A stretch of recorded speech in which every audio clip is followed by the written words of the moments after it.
Enough's enough. Great screen in front by Wennberg. As Vanacek is looking the wrong way, Macklin shoots it over his right shoulder. Absolutely rips this wrist shot and sends home everybody happy.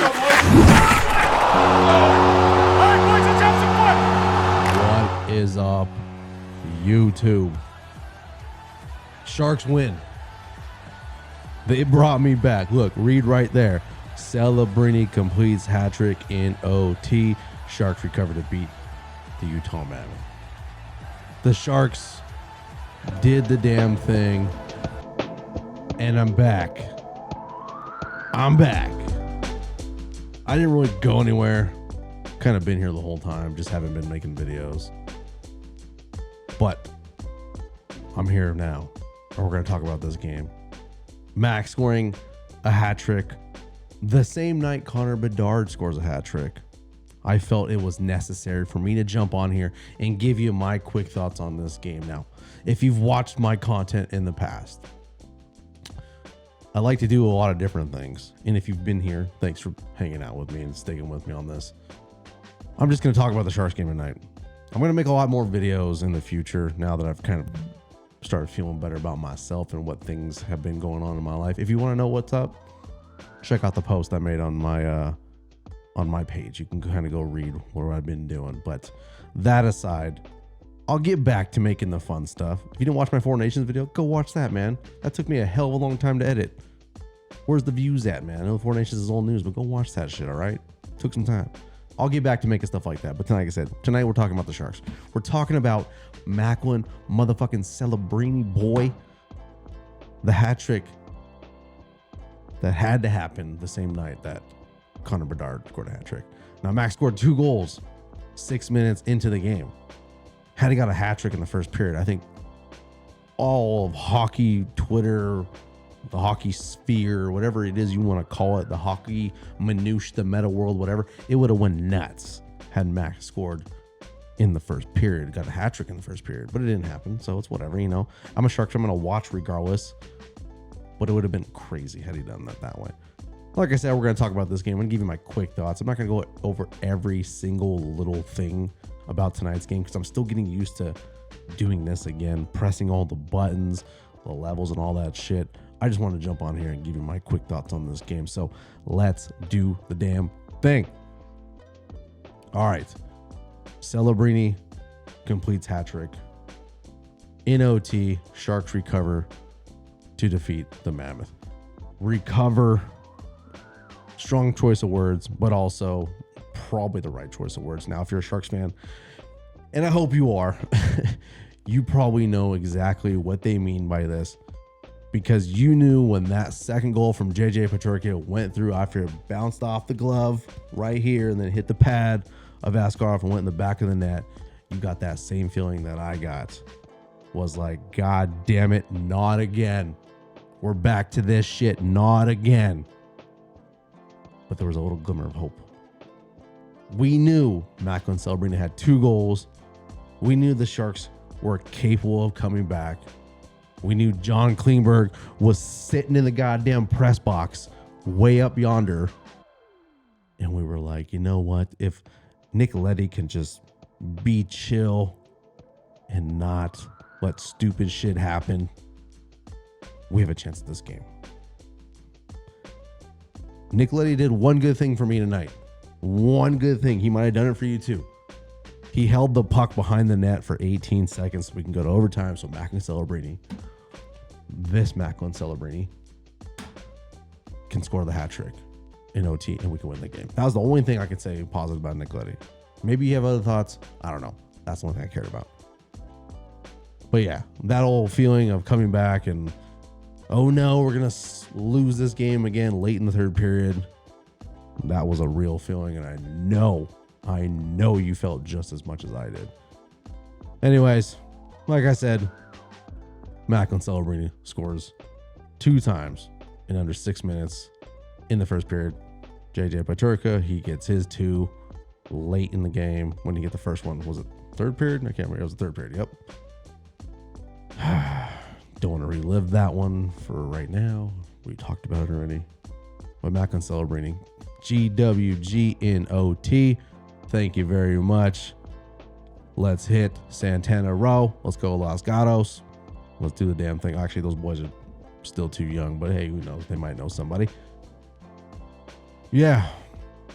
It's good to get that dub after the last two games that we just had. The game in Calgary was pathetic. I know everyone will agree with me on that one. The game against Seattle, meh, you know. They kind of mailed that one in.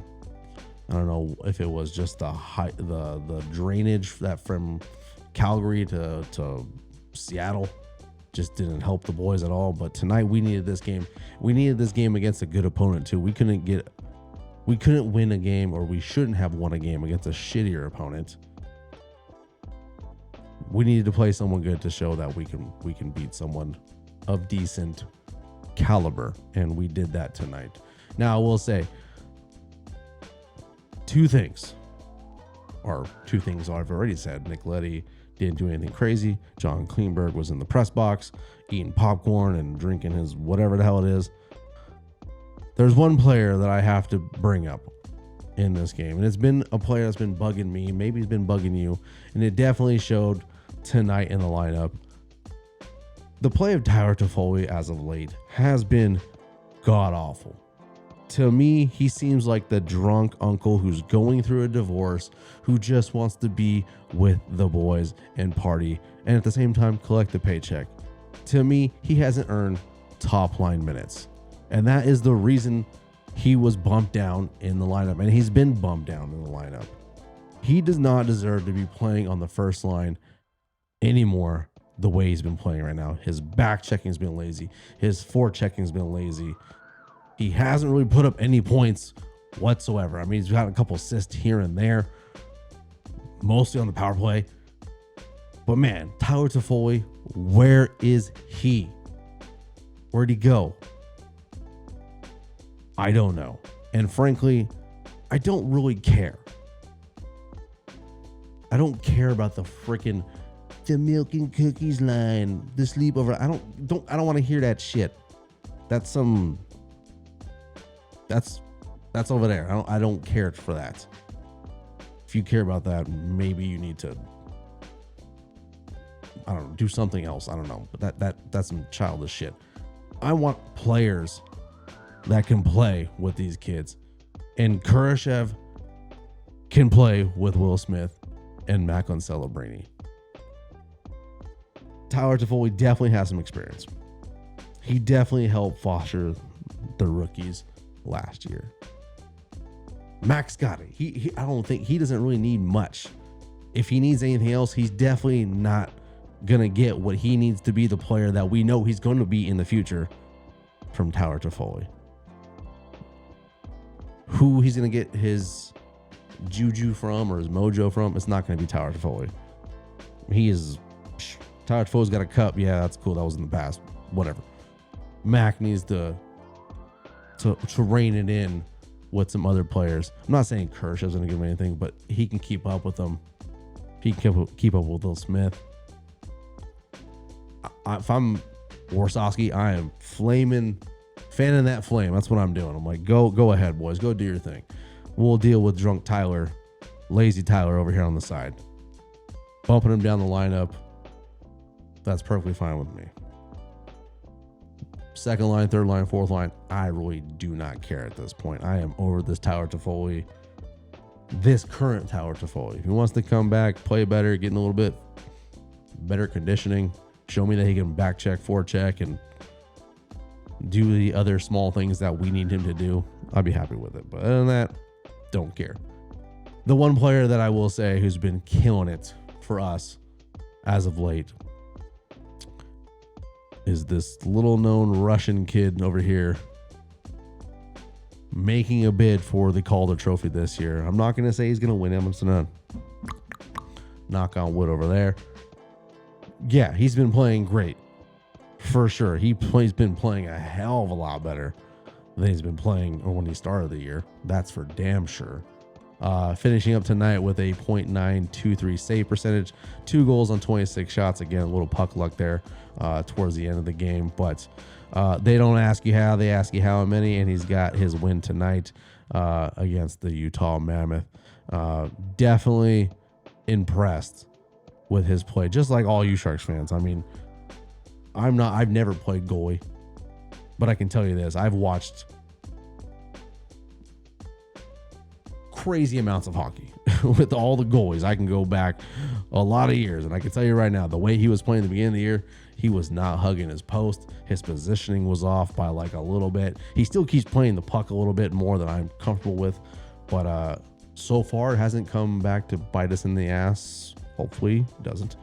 But he just wasn't hugging his post, and I don't know what happened. Who slapped him up? Was it Nabokov during coaching, goaltending coaching drills or whatever? But he's been playing a hell of a lot better. It feels like he's been playing with more confidence, which is to be expected, and we're starting to see the real Ascarov come out.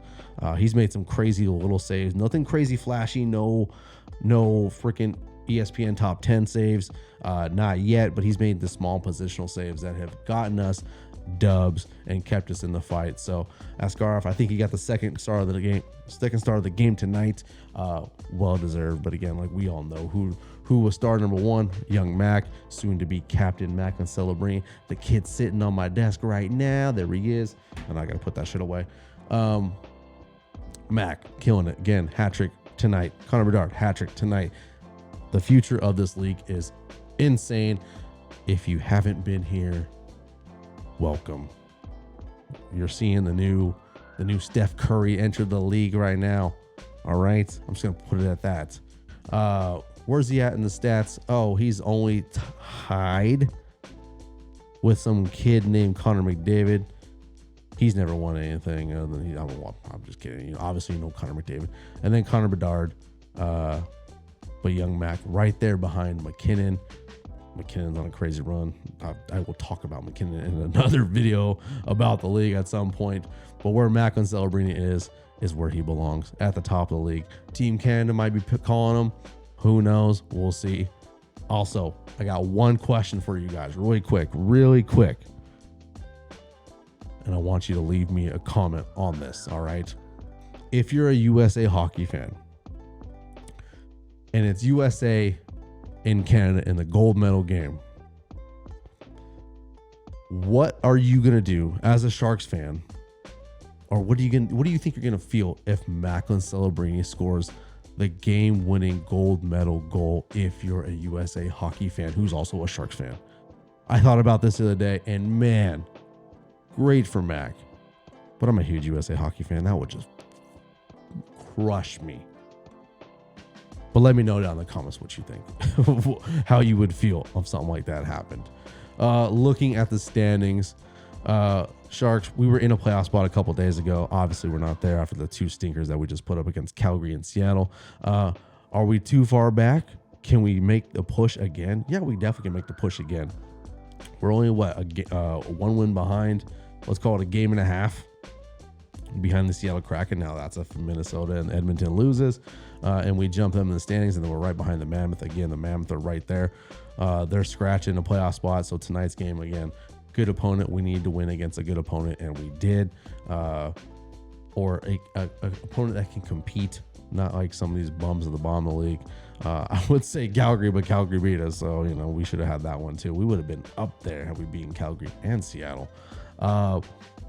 But looking at the schedule coming up, we got LA. Was it on Thursday, and then Ottawa on Saturday, and then we have a back-to-back. We have one on Saturday, one on Sunday. So out of these next 2 games, I don't even want to say if we can win or lose, because I definitely thought we were losing one of these games right here against the Jets or the Panthers, and we did the damn thing on that one. So can we beat LA? 100% we can. We play like we played against either fucking the Jets or the Panthers. LA, for sure. Can we do it? Ottawa, yeah. I've hated on Ottawa in the past. They are playing better as of late, as far as like their tenure in the league. The last last year, they've been playing better. who knows? That could be a little trap game. I'm not saying they're duds, but it could be a little trap game. And then Boston's coming into town on Sunday. Can we beat Boston? Yeah, I'm pretty sure we could beat Boston. I know the boys from Boston or the Boston area like to get up for the Boston games. So Will Smith, he better have a really good game against Boston because he's had one in the past. So I hope that trend continues. Let's get out of here. Like I said, man, thank you guys for rocking with me. I know it's been a minute. I've been gone for quite some time, but I had to get back on here and I had to grease the wheels again, man. I had to figure out how to do this again. It's been a while with work and life and everything else in between. So if you have been here, I truly, truly appreciate it. Let me know down in the comments, if you're a Sharks fan, how the hell you're feeling about our Sharks team. Like I said, I got some plans. I have a whole board right here. You can't see it. It's been sitting right here, and I've been writing content ideas, video ideas, not just about the Sharks, about hockey, about the league, all that fun shit. And I'm going to finally start getting to it now that I've slowed things down for myself in my life and have some balance, work-life balance. It's going to take some time, but they're going to be fun pieces of content. And we're also going to be talking about the Sharks because the Sharks are fucking fun again. I mean, they were fun last year, but now that we're winning, it's a little bit easier to talk about a team that's winning other than keep just burying a team with the same comments week after week. Now we see some progress. I didn't even talk about Michael Misa. We'll talk about all that in another video. But yeah, that's going to do it for me, boys. I appreciate you rocking with me. And I'll catch you guys after the Kings game. Peace out, homies. I love you. Go Sharks.